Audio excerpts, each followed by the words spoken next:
Hi, Ed here. Here's another episode from my new podcast on carbon removal. It's called Scrubbing the Sky. I hope you enjoy it. It's a scene from the early 20th century. The Icelandic city of Reykjavik is choked in smog from coal being burnt for fuel. The scene is actually a painting, and it hangs on the wall of the presidential residence just outside of Reykjavik. In 2006, and here I'm really going to test my Icelandic pronunciation, Icelandic President Ólafur Ragnar Grímsson showed his painting to a group of scientists that included world-renowned climate scientist Wally Broecker.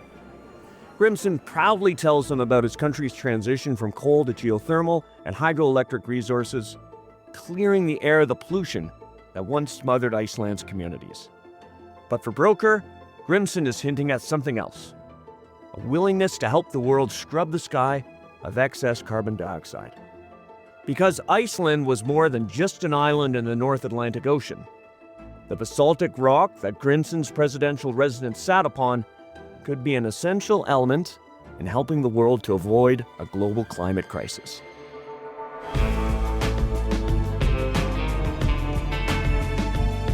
Welcome to Scrubbing the Sky, a podcast series about the race to scrub carbon dioxide from the atmosphere at a planetary scale. This first season focuses on direct air capture, also known as DAC, one of the leading technology pathways to take carbon dioxide out of the atmosphere. For those companies that can successfully bring this technology to market, well, it could be a massive windfall. And for the planet, it could help avert disaster.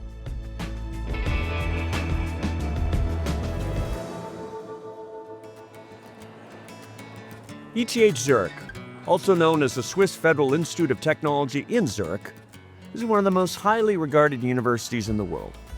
It's a top choice for aspiring engineers and scientists. For Christoph Gebald and Jan Wurzbacher, it just seemed like a nice place to study.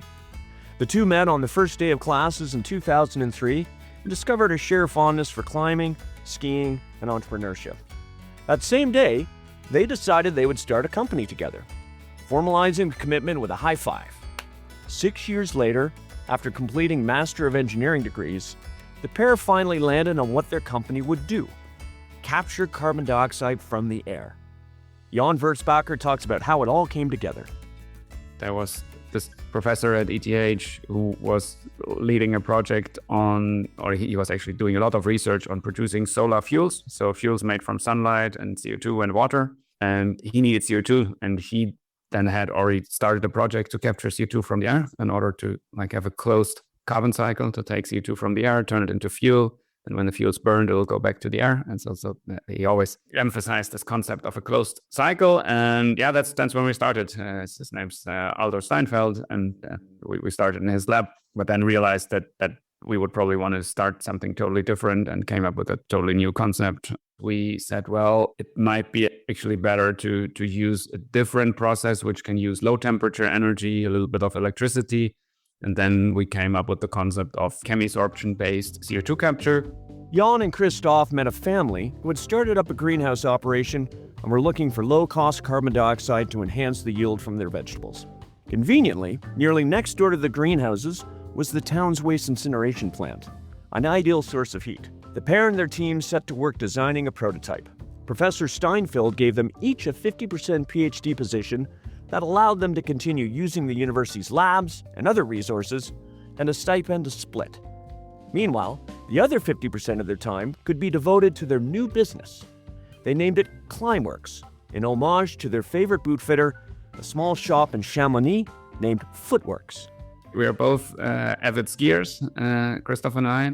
And before founding Climeworks, we actually spent a season in Chamonix. Maybe you know it, very famous place in the French Alps, close to Switzerland. And when you ski, the skis is one thing, but even more important is the boots. If you don't have good ski boots, you are not in good contact with the skis. So we had our favorite boot fitter there. They were they had good ski boots, and they were really doing nice fitting. And we went there very often to tune our boots and so on. And the name of that shop was Footworks. Sometime we sat in the university half a year later and said, well, we need something. And well, that again, like works out. That's really a cool name. And then, well, climate, we're doing something for climate, Climeworks. And then there were no Google hits for Climeworks. And we really, I think within 10 minutes, we decided to purchase like the top 5 domains for that. And then that was decided. Like today, you would probably hire like a branding agency and do a $500,000 project on that. The first prototype the pair built in 2010 was ungainly. An aluminum bucket containing a couple of hoses, pushing air over filters coated with amines to absorb the carbon dioxide. It barely worked, taking a full day to capture about half a gram of carbon dioxide. It was, however, enough to earn about $130,000 USD in prize money from a Swiss fund established to kickstart university spin-offs. During this early stage, Jan and Christoph were paid a visit by, you guessed it, David Keith, that climate scientist we've met in previous episodes.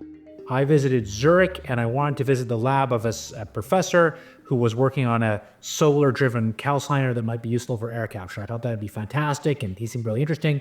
So I went to talk to the professor. In fact, he's a lovely guy, but I'm not convinced his technology is that practical. And I was thinking, I'm kind of wasting my time here, but it's fun.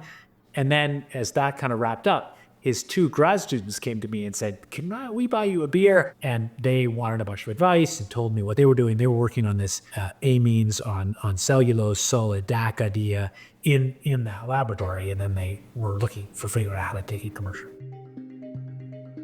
As we heard in episode 1, David had his own startup DAC company in Canada, Carbon Engineering, and Jan and Christoph were more than happy to talk shop with a potential competitor. In fact, back then, long before the current Cambrian explosion of CDR companies we find today, Carbon Engineering and Climeworks were 2 of the only 3 companies in the entire world trying to commercialize DAC technology. So collaboration just made sense. I think we always maintained this spirit of a friendly competition. So of course we don't show each other all our trade secrets and our designs. That's we wouldn't even be allowed to do that, and that's good. But we are always in good interaction. I've visited their sites several times and vice versa. The good thing actually about the 2 companies is, or like about our interaction, is that we have very, very distinct or very different technologies. So there's even not so much overlap and different concepts and even different market approaches. If we listen to climate scientists, they tell us we need to remove 10 billion tons of CO2 from the atmosphere by 2050. It's not one company, it's not 2 companies, it's likely not 10 companies who can do it. So we need several. I think that was always the spirit in which we interacted and even exchanged ideas on how could we drive politicians to support what we are doing. Jan and Christoph sought to ramp up their business, but a 2011 report from the American Physical Society presented a major hurdle. It suggested that direct air capture, at an estimated cost of $600 per metric ton, was simply too expensive to justify pursuing anytime soon. And that report was read by prospective investors in Climeworks, who were being asked to invest in an unknown technology, moreover one being developed by a pair of unproven university graduates. The American Physical Society report, in effect, was saying that the technology might not be cost competitive with other options until later in the century. Investors eventually agreed to put $2 million into Climeworks, but with an important condition: a prototype capable of capturing 1 kilogram of carbon dioxide per day be built by the end of the year. After a series of trials and errors, and nearing the year-end investor deadline, Climeworks had built a contraption the size of a refrigerator. But size didn't matter to their investors. What mattered was whether or not they could capture CO2 from the atmosphere. And when they tested their fridge-sized machine, the reading fell short of expectations. It was showing they were capturing only about 200 grams over the course of a day.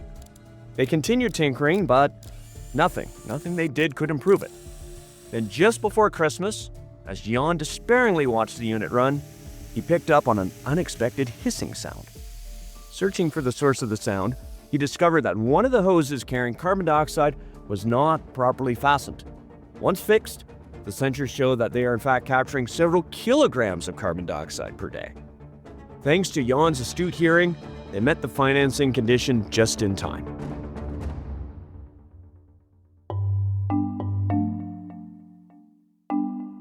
As Climeworks continued to grow, Jan and Christoph moved their startup into a larger workshop and designed a semi-automated manufacturing line for the 18 modules that would collect carbon dioxide for those nearby greenhouses.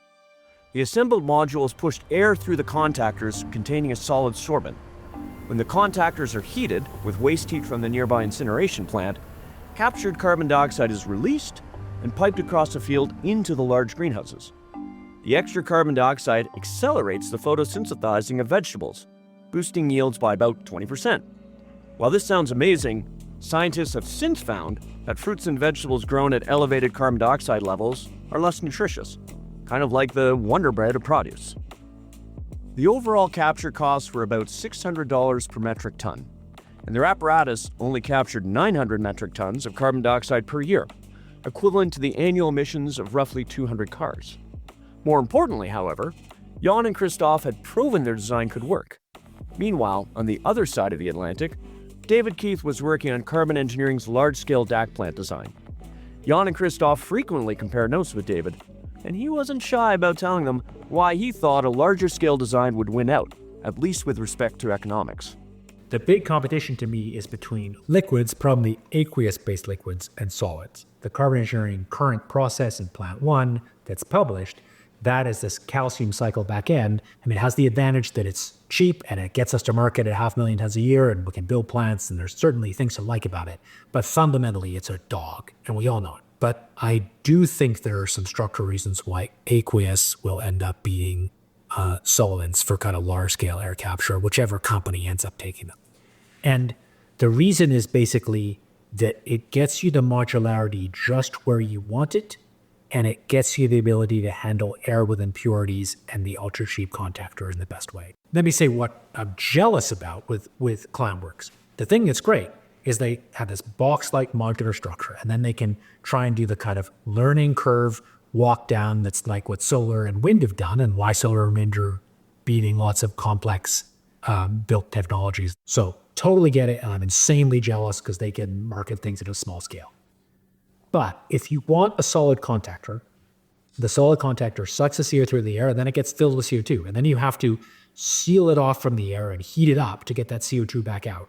And that means you've got to close off the contactor while you're heating it up. You've got to get the heat in, and then you get CO2 out. And either you've got to make a vacuum in there to make sure you get only CO2 out, or you get a mixture of CO2 and air, and then you've got to have a separate CO2 purification step.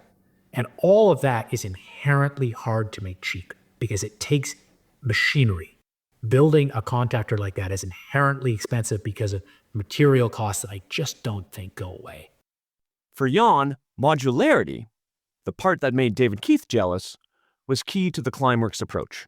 If you look at carbon engineering's technology, that's really made for large scale, so that those plants only make sense at a really large scale. For Climeworks, it's a bit different. We can build smaller plants without getting to completely crazy economics. It's possible, but it's not something we are pursuing for the next decade or so. It'll be centralized. But why not? Maybe one day you'll have your own direct air capture plant with a Climeworks logo in your backyard. Today, Climeworks has 2 large-scale direct air capture and storage plants in operation. Orca, their first facility, launched in 2021, and Mammoth, which, as the name would suggest, is roughly 10 times larger than Orca and opened in the spring of 2024. Both plants are located in Iceland, that island in the North Atlantic Ocean packed with basaltic rock. Jan explains why. We happened to meet with the folks of Carbfix. Carbfix is a subsidiary of Reykjavik Energy. That's the local utility company up on Iceland, and they have developed a method of storing CO2 safely underground in basalt rocks. And the important thing is that the CO2 is mineralized in that process. So you mix the CO2 with water, inject it into rocks. You take the water out of the ground and put it back in. So the water is just basically flowing around in a circle. So you don't actually consume water, but you need water to mix that CO2. It's like kind of mineralized water that you produce. You inject it in the rocks, and then the CO2 stays down there, and it binds on the surface of these porous rocks and turns into carbonate minerals. So you can look at drill cores taken out of these reservoirs, a couple of 100 meters under the ground, and you see a lot of white stuff in these pores. And these white stuff is just carbonate minerals. That's the CO2 that you've injected. you need a lot of imagination to think of how that CO2 could ever come out again from down there, being like a rock mineral within the pores of a huge basaltic rock formation several hundred meters down down there. So how would that ever come out again there in the next million years? Very, very, very likely not. There's a growing synergy between tech and carbon removal, with companies like Climeworks and Carbon Engineering backed by investments from the tech sector. In fact, you could say that the demand side of carbon removal is largely being fueled by tech. Companies such as Microsoft, Stripe, Meta, Shopify, and Alphabet, the parent company of Google, account for the majority of all carbon dioxide removal credits being purchased today. In fact, Microsoft alone accounts for most of the carbon removal transactions to date. Lucy Hargreaves is Global Head of Corporate Affairs and Policy at Patch, a climate technology company that helps businesses invest in carbon removal and carbon credit projects. I asked her about Silicon Valley's interest in carbon removal. CDR and the fact that it is, especially on the durable engineered side, the fact that it is so innovative really links well with the brand of many tech companies that they think we can innovate our way to save the planet. So that's like a nice brand alignment thing. From a more practical perspective, the balance sheets of big tech companies look very different than the balance sheets of natural resource companies or banks. So they have more capital to deploy and they have fewer emissions, although their emissions are increasing, obviously, with AI and larger numbers of data centers related to that. It's just easier for them to deploy capital, larger amounts of capital for a relatively smaller emissions profile.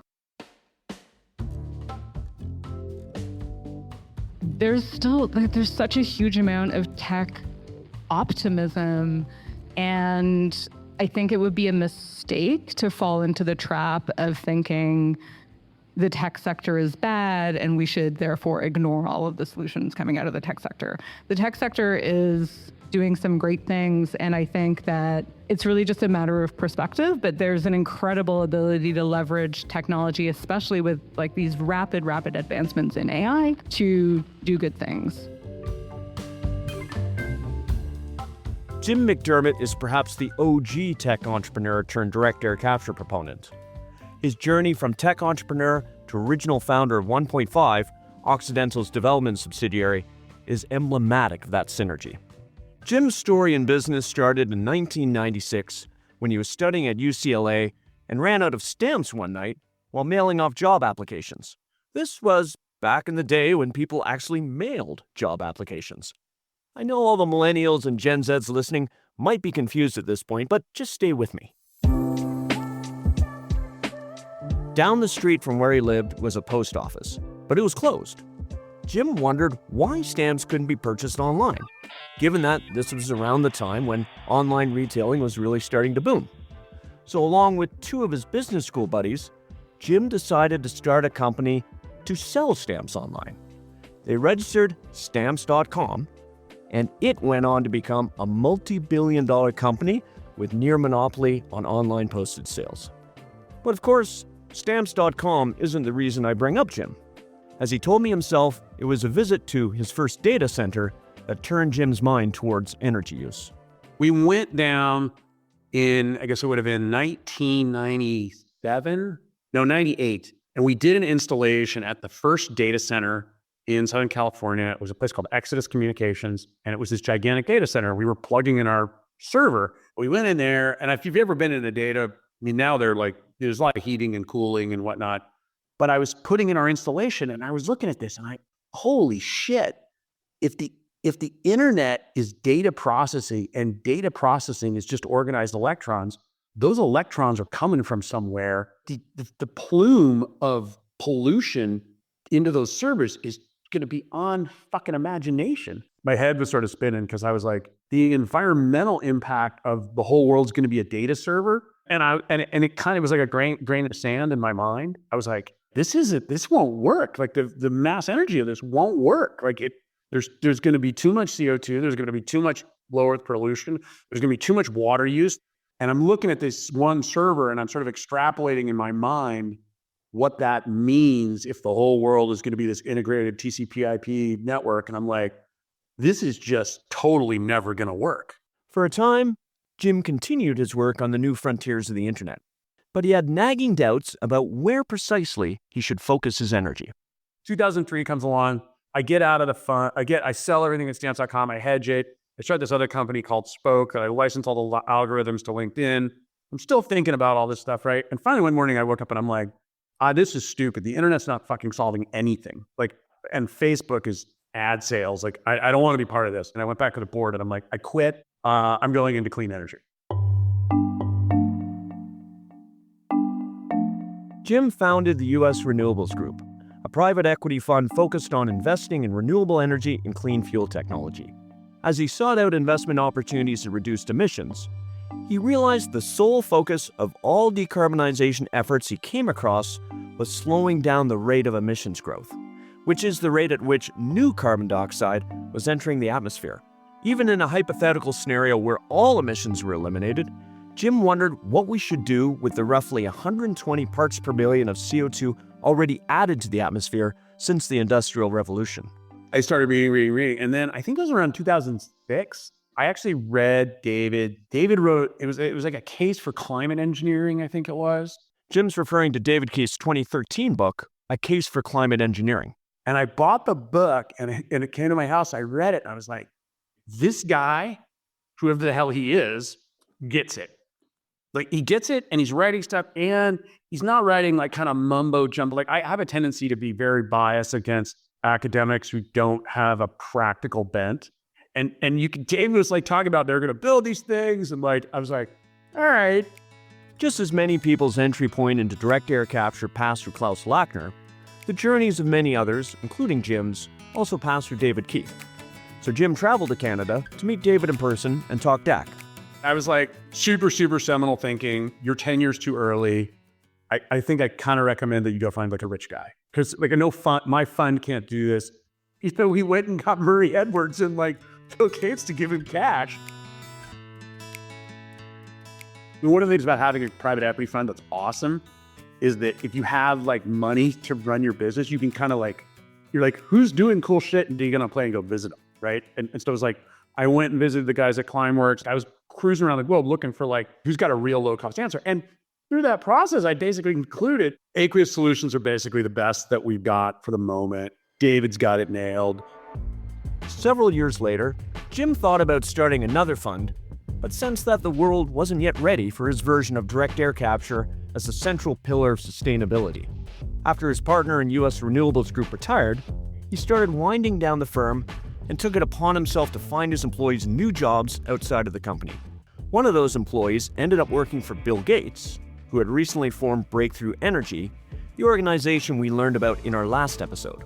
Shortly after settling into the new position, Jim's former employee gave him a call.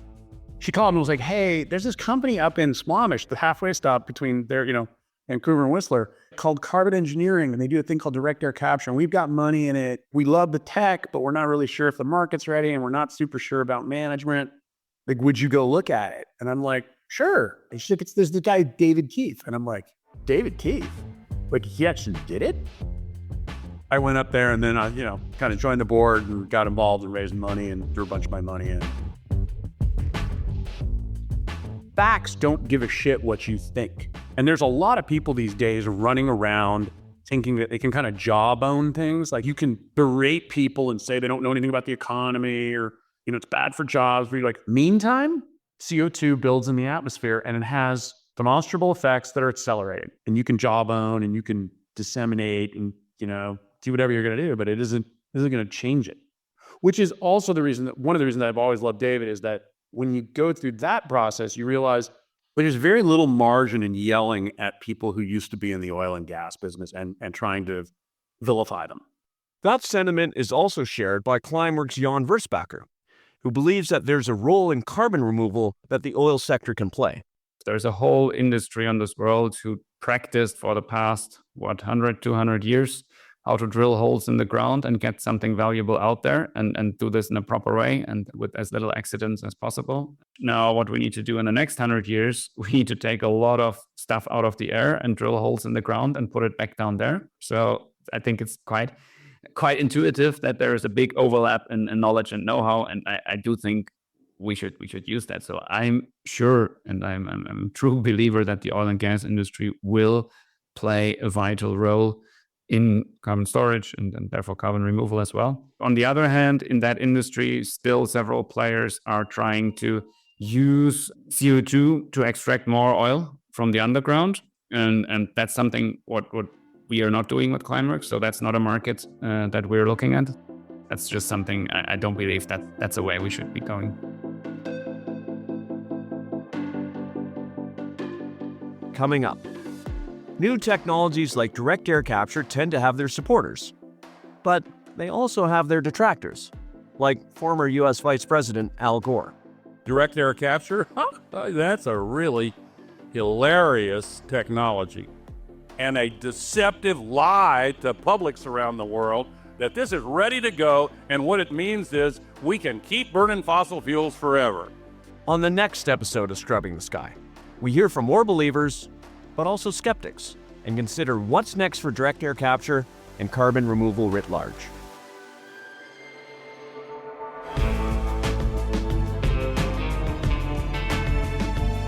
Thanks for listening to Scrubbing the Sky. I'm Ed Whittingham.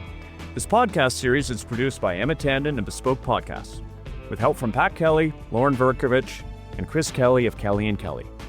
Additional support from Paul McKendrick, Eva Voinigescu, our interviewees, and our reviewers. This series is made possible through the generous support of the Conscon Foundation, the Trache Foundation, the Grantham Foundation, Linden Trust and Spitfire, and the Auxilium Foundation. For more information about Paul McKendrick's book that this series is based on, please visit www.scrubbingthesky.com. Thanks for listening.